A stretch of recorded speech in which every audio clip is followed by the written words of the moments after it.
everybody, this is your Tiny Card back again with another coding session.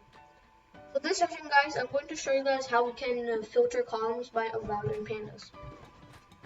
First guys, I'll just start off with importing Pandas guys, okay? So I'll just import that.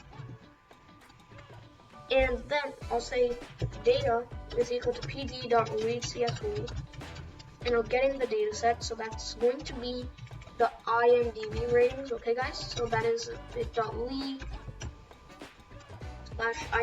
ratings. Okay guys, so I'll just say data.head, see the first 5 lines of it. Sorry for this, I'll just take off the quotations. And you can see that I'm getting the first 5 lines. So let's say if I wanted to filter it by the duration and check if it is greater than 150. So guys, there's a way to do this in one line itself, and it's actually very simple. I'll just say data of duration, or you can say data.duration, it's your choice. But I'll say data of duration, and I'll say data of duration is greater than or equal to 150. So if I do that, then I'm getting this huge list of trues and falses, okay guys? So if we're just one step away guys, so I'll just say data of that, okay? And great, so you can see that I'm getting all of these, right? And each of the durations is equal to 150 or greater than 150, right? So you can see that this is what it is, and it's working, okay? But let's say if I wanted to get just a genre column out of it. Well, so there's another way to do that. I can just say of genre. Okay guys? And here we'll get the genre. But there's also another way to do this guys, and that's what we considered, or it's called the better practice.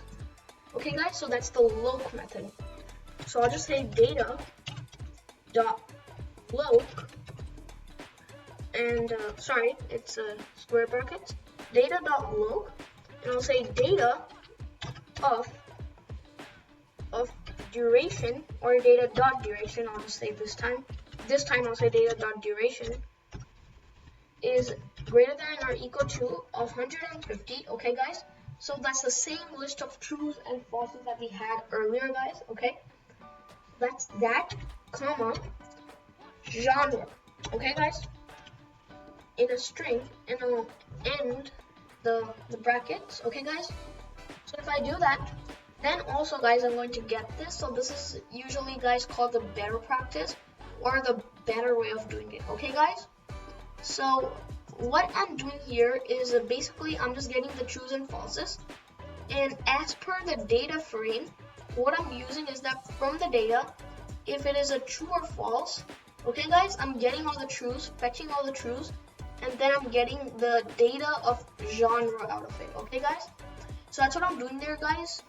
And next video guys, I'm going to continue speaking more about Pandas guys. So this is just a couple of ways that we can really use Pandas filtering and really just apply it, okay? So till then, see you later.